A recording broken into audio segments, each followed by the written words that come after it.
Hello friends, आज हम लोग मराठी अक्षर भारती इयत्ता 10वीं का लेसन नंबर 15 खरा नागरिक इसका एक्सप्लेनेशन स्टडी करेंगे। इसके ऑथर है सुहास बारटक्के। तो इस लेसन में क्या है, प्रस्तुत पाठात लेखकाने शालेय विषय अभ्यासताना ते फक्त अभ्यासायचे नसून त्यातील मूल्ये आचरणात आणायची असतात। यानी इस प्रेजेंट लेसन में लेखक ने स्कूल के सब्जेक्ट पढ़ते हुए सिर्फ उसको पढ़ना नहीं है, बल्कि उसके अंदर जो मूल्य है यानी वैल्यूज मॉरल्स सिखाए गए हैं आचरणात आणायची असतात, उसको रियल लाइफ में प्रैक्टिस करना होता है, अपनी जिंदगी में लाना होता है। ये निरंजनच्या व्यक्तिरेखेतून स्पष्ट केले आहे। ये निरंजन के कॅरेक्टर से क्लियर किया है। निरंजन ने दाखवलेले प्रसंगावधान उल्लेखनीय आहे। इसके साथ साथ इस लेसन में निरंजन ने जो प्रसंगावधान प्रेजेंस ऑफ माइंड दिखाया वो भी उल्लेखनीय है, नोटवर्ती है।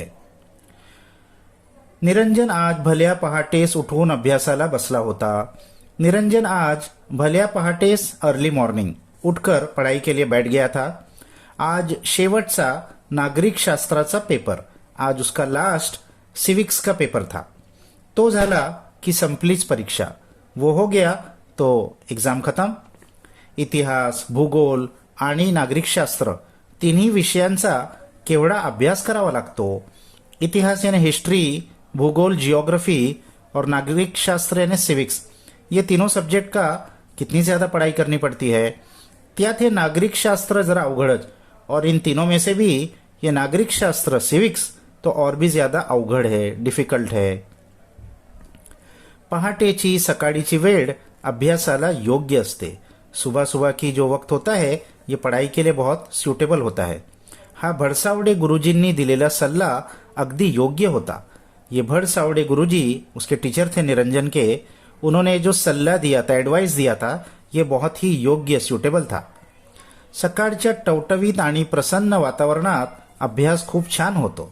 तो सुबह के वक्त के फायदे बता रहे हैं कि सुबह के टवटवीत यानी फ्रेश और प्रसन्न हैप्पी वातावरण में अभ्यास बहुत अच्छा होता है। शरीर ही पुरेशा विश्रांतीमुळे ताजं तवानं बनलेलं असतं। शरीर भी अच्छी विश्रांति मिलने की वजह से, रेस्ट मिलने की वजह से ताजं तवानं एकदम फ्रेश होता है। प्रसन्न वातावरणामुळे मन ही अभ्यासात चटकन लागू शकतो और खुशी का एटमॉस्फियर होता है, इसके लिए मन भी पढ़ाई में बहुत जल्दी लग जाता है। हवेत सुखद गारवा असतो, हवा में एक अच्छी ठंडक होती है। दुरून एखादी भूपाळी किंवा रेडिओवरचं आवडतं भक्तिगीत ऐकू येत असत। दूर से कोई एक भूपाड़ी यानी मॉर्निंग प्रेयर जो राग भूप में कंपोज की होती है, या तो रेडियो पे हमारा फेवरेट कोई भक्तिगीत डिवोशनल सॉन्ग सुनने आता होता है। ते नसेल तर पक्ष्याचं सुमधुर संगीत साथीला असतंच। अगर ये नहीं भी हो तो बर्ड्स का सुमधुर स्वीट संगीत तो साथ में होता ही है। सुबह सुबह पक्षी चिव चिव करते हैं। अशा आल्हाददायक वातावरणात संस्कृतचा एखादा श्लोक चटकन पाठ होतो। ऐसे आल्हाददायक प्लेजेंट हैप्पी वातावरण माहौल में संस्कृत का कोई एखादा श्लोक बहुत जल्दी याद हो जाता है। एरवी न कळलेलं गणित चटकन कळतं। अब तक जो नहीं समझ में आ रहा था मैथ्स, वो फौरन समझ में आ जाता है। त्याची रीत ही लक्षात राहते, उसकी टेक्निक भी ध्यान में रहती है। हाँ, निरंजनचा अनुभव, ये निरंजन का एक्सपीरियंस था, यानी सुबह सुबह उसको अच्छी पढ़ाई होती थी। त्यामुळेच भडसावडे गुरुजींचा हा सल्ला त्याला मोलाचा वाटे। इसीलिए भडसावडे गुरुजी की ये एडवाइस उसको बहुत कीमती लगती थी, वैल्यूएबल लगती थी। निरंजनची गुरुजींवर अपार श्रद्धा होती। निरंजन की गुरुजी पर बहुत ज़्यादा श्रद्धा थी, फेथ, ट्रस्ट करते थे वो।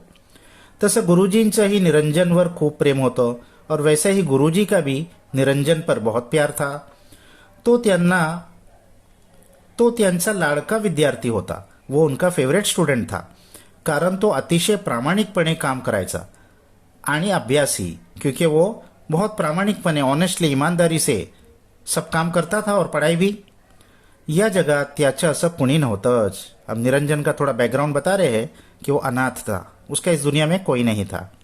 दूर दूरच्या नात्यातल्या एका मावशीच्या घरी चिपळूण शहरालगतच्या एका उपनगरात तो राहायचा.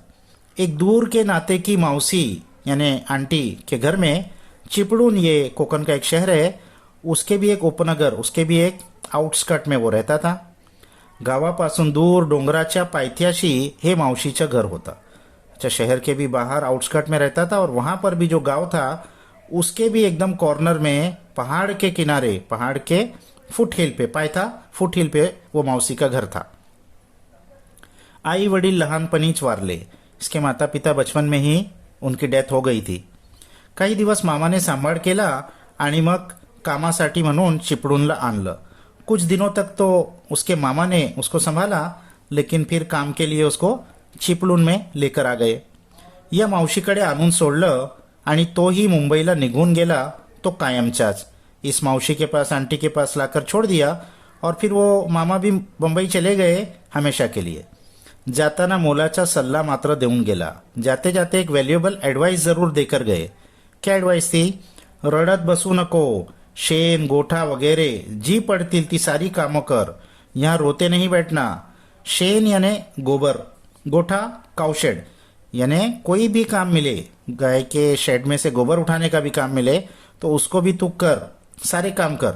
मावशी देईल ते खा आणि इथेच राहा. मावशी जो भी देगी वो खा और इधर ही रहे. मावशी तुला शाळेत ही घालणार आहे. मावशी तेको स्कूल में भी एडमिशन करा देगी. इसके लिए उनकी अच्छी खिदमत कर और कोई चीज की कंप्लेंट मत करना. मामा गेला तो पुन्हा परतला नाही. मात्र लहानगा निरंजन मावशीच्या घरी प्रामाणिकपणे काम करायचा. अब मामा जो उनके गए तो फिर वापस नहीं आए, तो ये छोटा सा निरंजन मौसी के घर पे प्रामाणिकपणे ईमानदारी से काम करता था. घरातल्या सर्वांशी त्याने जमवून घेतलं. घर के सब लोगों से उसने जमा कर रखी थी आणि शाळेत नाव दाखल केलं और उसका स्कूल में भी नाम दाखल कर दिया था. मावशीची परिस्थिती यथातथाच असल्याने निरंजन वार लावून जेवायचा. अब ये मौसी की जो कंडीशन थी वो भी यथातथा यानी अच्छी नहीं थी, ऐसी वैसी ही थी. पैसा नहीं था उनके पास भी, तो निरंजन को वार लगाकर खाना पड़ता था. वार लगाकर यानी कोई एक के घर पे एक दिन, दूसरे के घर पे दूसरे दिन, ऐसा हफ्ते के 7 दिन 7 अलग अलग लोगों के घर में जाके वो खाता था. पहिल्याच वर्षी त्या थोरा मोठ्यांच्या घरी वार लावून दिले. तो पहले ही साल में उसके अभ्यास में, पढ़ाई में प्रगति, प्रोग्रेस देखकर भड़सावड़े गुरुजी ने उसको गांव के जो थोड़ा मोटा यानी गांव के जो बड़े लोग थे, अमीर लोग थे, उनके घर में उसको वार लगा के दिया था. यानी ये जो अलग अलग घर में जाता था, ये गुरुजी ने उसके लिए इंतजाम किया था. दररोज एकाच्या घरी दुपारी निरंजन पाहुणा म्हणून जेवायला जायचा. हर रोज दोपहर में किसी एक के घर पे निरंजन पाहुणा गेस्ट के तौर पे खाने के लिए जाता था. मग तिथून शाळेत और वहां से फिर स्कूल में. संध्याकाळी मात्र मावशीकडे जे काही मिळेल त्यावर राहायचा. शाम को मौसी के घर में जो मिल जाए उसी पर रहता था. यानी खाना सिर्फ एक बार दोपहर का मिलता था. सकाळी लवकर उठून घरातली गोट्यातली सारी कामं आटपून अभ्यासाला बसायचा. सुबह जल्दी उठकर घर के और गोठे के, काउशेड के सारे काम निपटाकर फौरन पढ़ाई को बैठ जाता था. गुरुजींवर श्रद्धा ठेवायचा. गुरुजी पर बहुत फेथ रखता था आणि परीक्षेत पहिला नंबर पटकवायचा और एग्जाम में उसका हमेशा पहिला नंबर आता था. पटकवायचा टू सिक्योर, हासिल करना. त्याच्या वह्या पुस्तकांचा खर्च भड़सावड़े गुरुजी करायचे. उसके जो नोटबुक और टेक्स्टबुक का खर्चा था वो भी भड़सावड़े गुरुजी करते थे.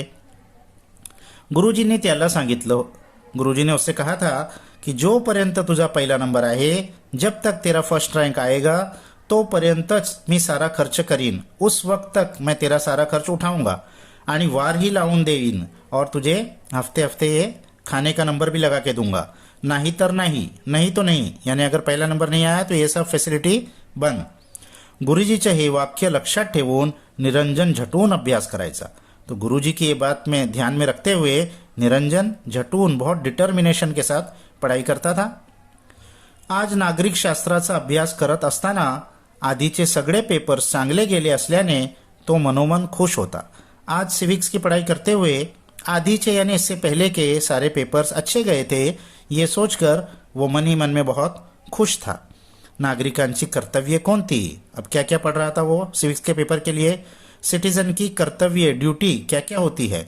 उत्तम नागरिक कोणाला म्हणावे, बेस्ट सिटीजन किसे कहा जाए, लोकसभा म्हणजे काय, लोकसभा क्या होती है, ग्रामपंचायतीचा प्रमुख कौन असतो? ग्रामपंचायत का प्रमुख कौन होता है? साऱ्या प्रश्नांची उत्तरे त्याला धडाधड येत होती. सारे ही क्वेश्चंस के आंसर उसको फटाफट आते थे. अभ्यास करता करता किती वेळ लोटला कुणास ठाऊक. पढ़ाई करते करते कितना वेळ लोटला यानी कितना वक्त गुजर गया ये उसको पता ही नहीं चला. निरंजन ताड़कन उठून उभा राहिला. निरंजन झट से उठकर खड़ा हो गया. ताड़कन फौरन. 9 वाजून गेले होते. 9 बजकर जा चुके थे.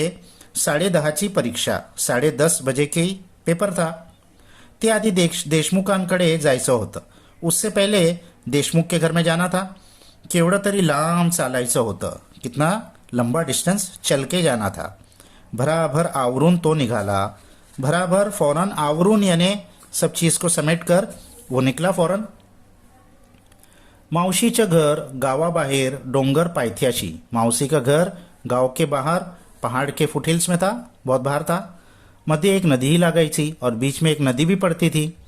पूर्वी ही नदी पाण्यात उतरूनच चालत चालत पार करायला लागायची. पहले तो ये नदी पानी में उतरकर ही चल के पार करनी पड़ती थी. परंतु आता कोकण रेल्वे आल्याने रेल्वेचा छान पुल नदीवर आला. लेकिन अब कोकण रेलवे आने की वजह से रेलवे का एक बहुत अच्छा पुल नदी पर बन गया था. पुलाच्या एका बाजूने लोकांसाठी पायवाट ही ठेवली होती. पुल के एक साइड में लोगों के चलने के लिए फुटपाथ भी बनी हुई थी.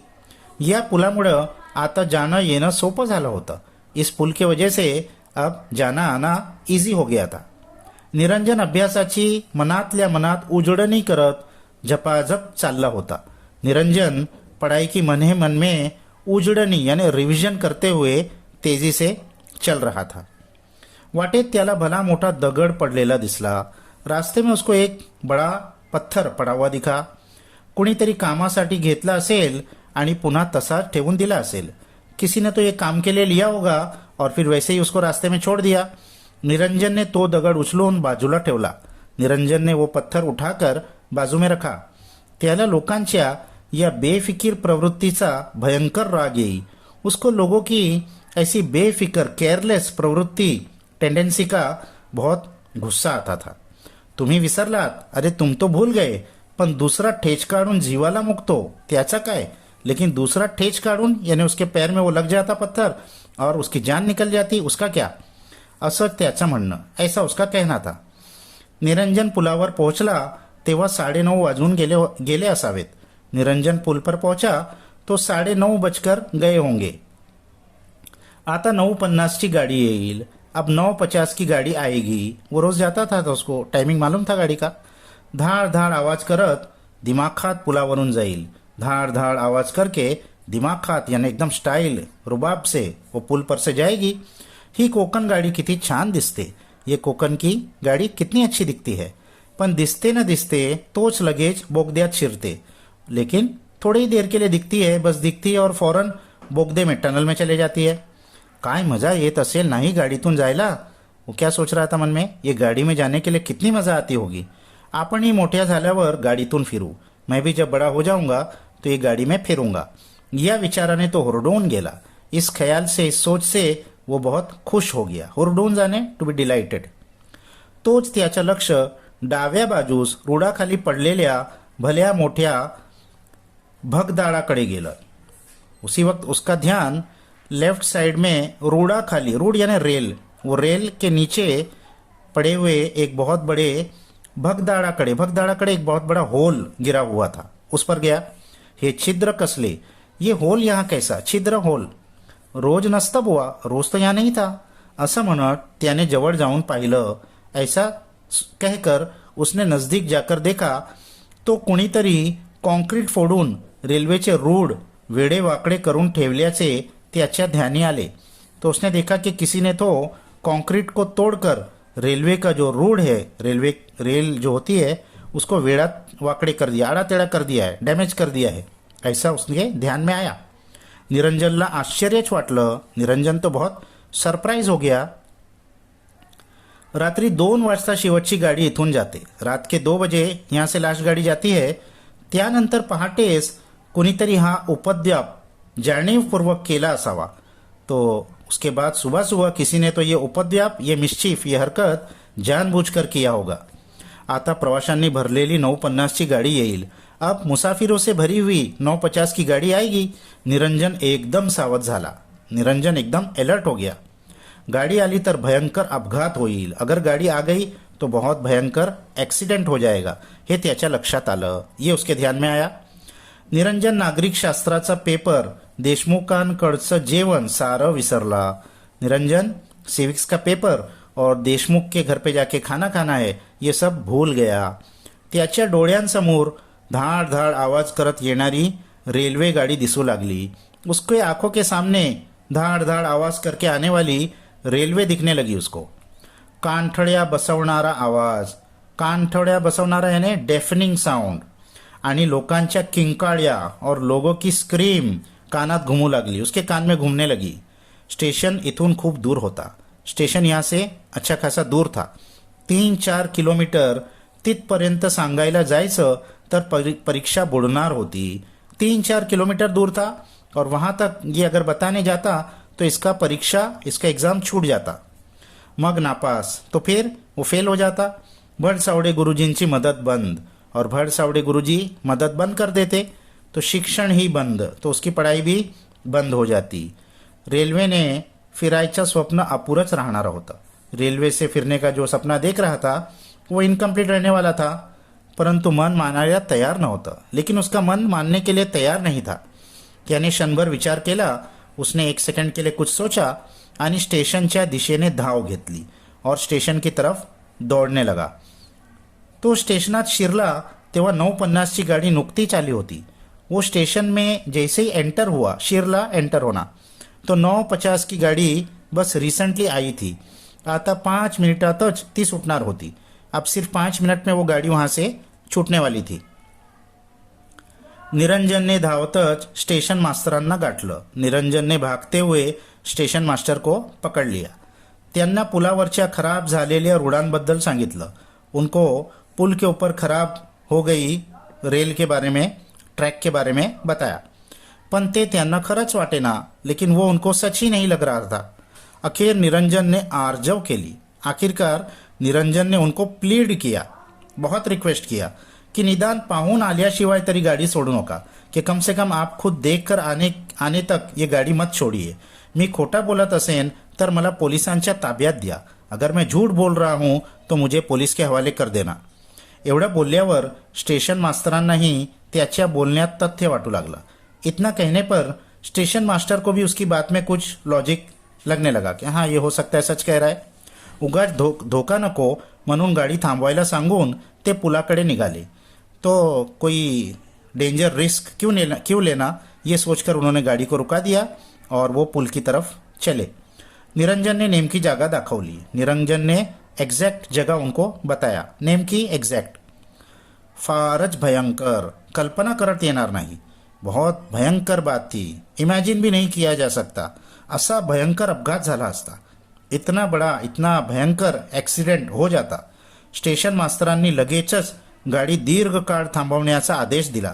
स्टेशन मास्टर ने फौरन गाड़ी को दीर्घ काळ, लॉन्ग टाइम के लिए रोकने का आदेश, ऑर्डर दिया. आणि ते या घटनेचा पंचनामा करायला लागले. और वो इस घटने का पंचनामा करने लगे, यानी सब रिकॉर्ड करने लगे पेपर पे. घटनेचं गांभीर्य लक्षात घेऊन जिल्हाधिकारी, जिल्हा पोलीस अधीक्षक, सारे अधिकारी तात्काळ त्या ठिकाणी जमा झाले. तो इस घटना की जो गांभीर्य, सीरियसनेस को ध्यान में रखते हुए जिलाधिकारी, डिस्ट्रिक्ट ऑफिसर और जिला पुलिस अध्यक्ष, डिस्ट्रिक्ट पुलिस सुपरिटेंडेंट, सारे अधिकारी तात्काळ फौरन वहां उस जगह पर जमा हो गए. पहली खबर देणारा म्हणून निरंजनलाही थांबावं लागलं, क्योंकि ये पहली खबर निरंजन ने दिया था, इसके लिए उसको भी वहां रुकना पड़ा. एवढा मोठा अपघात त्याच्या चाणाक्षपणामुळे टळला म्हणून त्याचा कौतुकही झाला. इतना बड़ा एक्सीडेंट उसके चाणाक्षपणामुळे, उसके क्लेवरनेस की वजह से टाला गया, इसीलिए उसको सबने कौतुक, एप्रिशिएट भी किया. परंतु त्यावेळी निरंजन मात्र दूर एका झाडाखाली बसला होता. लेकिन उस वक्त निरंजन दूर जाके एक झाड़ के नीचे बैठा था. तो निराश झाला होता. वो बहुत निराश हो गया था. त्याचा नागरिक शास्त्राचा पेपर चुकला होता. उसका सिविक्स का पेपर छूट गया था. तो नापास होणार होता. वो फेल होने वाला था. त्याला गुरुजींकडून मिळणाऱ्या सगळ्या सवलती रद्द होणार होत्या. उसको गुरुजी की तरफ से मिलने वाली सारी फैसिलिटीज कंसेशंस सब रद्द की जाने वाली थी. निरंजनच्या जवळ येऊन वार्ताहरांनी त्याचं नाव विचारला. निरंजन के पास आकर वार्ताहर न्यूज़ रिपोर्टर्स ने उसका नाम पूछा. फोटो ही काढले. उसका फोटो भी निकाला. निरंजन उदास मनाने घरी परतला. निरंजन बहुत उदास मन से घर लौटा. दुसऱ्या दिवशीच्या वर्तमानपत्रात निरंजनाची स्तुती फोटो सकट छापून आली होती. दूसरे दिन के न्यूज़पेपर में निरंजन की स्तुति प्रेज फोटो के साथ में छपी हुई थी. भीषण अपघात टाळण्याचं श्रेय त्याला देण्यात आला होता. इतना डेंजरस एक्सीडेंट टाळने का श्रेय क्रेडिट उसी को दिया गया था. त्या दिवशी मावशीच्या घराकडे मोठमोठी माणसं आली. उस दिन मावशी के घर में बड़े बड़े लोग आए. खुद जिल्हाधिकारी आले. खुद डिस्ट्रिक्ट सुपरिटेंडेंट आए. शाळेचे मुख्याध्यापक आणि भडसावडे गुरुजीही आले. स्कूल के प्रिंसिपल और भडसावडे गुरुजी भी आए. निरंजन ने धावत पुढे होऊन गुरुजींचे पाय धरले. निरंजन ने भागते हुए आगे बढ़कर गुरुजी के पैर पकड़ लिए. रडत रडत तो म्हणाला, रोते रोते उसने कहा, गुरुजी मी नापास होणार. गुरुजी मैं फेल हो जाऊंगा. माझा कालचा नागरिक शास्त्राचा पेपर बुडाला. मेरा कल का सिविक्स का पेपर छूट गया. नाही रे बाळा, तू उत्तम नागरिक आहेस. नहीं मेरे बच्चे, तू तो बेस्ट नागरिक है. तू तो बेस्ट सिटीजन है. शेकडो माणसांचा जीव वाचवलास आणि नागरिक शास्त्राच्या खराखुऱ्या परीक्षेत पास झालास. तूने तो हजारों लोगों की जान बचाई और नागरिक शास्त्र सिविक्स का जो असल एग्जाम था उसमें तो तू पास हो गया. तुझं वर्ष कसं वाया जाईल. तेरा साल कैसे वेस्ट जाएगा. हे बघ, शाळेचे सगळे अधिकारी आलेत. ये देख, स्कूल के सब ऑफिसर्स आए हैं. खास बाब म्हणून तुझी नागरिक शास्त्राची परीक्षा उद्या घेतली जाणार आहे. तेरे लिए एक खास स्पेशल केस के तौर पर तुम्हारी सिविक्स का पेपर कल लिया जाएगा. जिल्हाधिकाऱ्यांनी तुला सरकारी वसतिगृहात प्रवेश द्यायचं ठरवलंय और डिस्ट्रिक्ट ऑफिसर्स ने तुमको सरकारी वसतिगृहात यानी गवर्नमेंट के गेस्ट हाउस में एंट्री देने का फैसला किया है. आणि वर वया पुस्तकांच्या खर्चासाठी शिष्यवृत्ती मिळणार आहे. और इसके ऊपर बुक्स की और टेक्स्ट बुक्स के खर्चे के लिए तुमको शिष्यवृत्ती स्कॉलरशिप भी दी जाएगी. आता नको हा तुला वार लावून जेवायला. अब तुझको वार लगा के खाना भी नहीं पड़ेगा. यानी हर हफ्ते सबके इधर जाके भी नहीं खाना पड़ेगा. गवर्नमेंट सारी जरूरत पूरी करेगी. असं म्हणून गुरुजींनी निरंजनला हृदयाशी धरलं. ऐसा कहकर गुरुजी ने निरंजन को दिल से लगा लिया, गले लगा लिया. तेव्हा साऱ्यांचे डोळे पाणावले. उस वक्त सारे ही लोगों के आंखों में आंसू आ गए. तो निरंजन के एग्जाम्पल से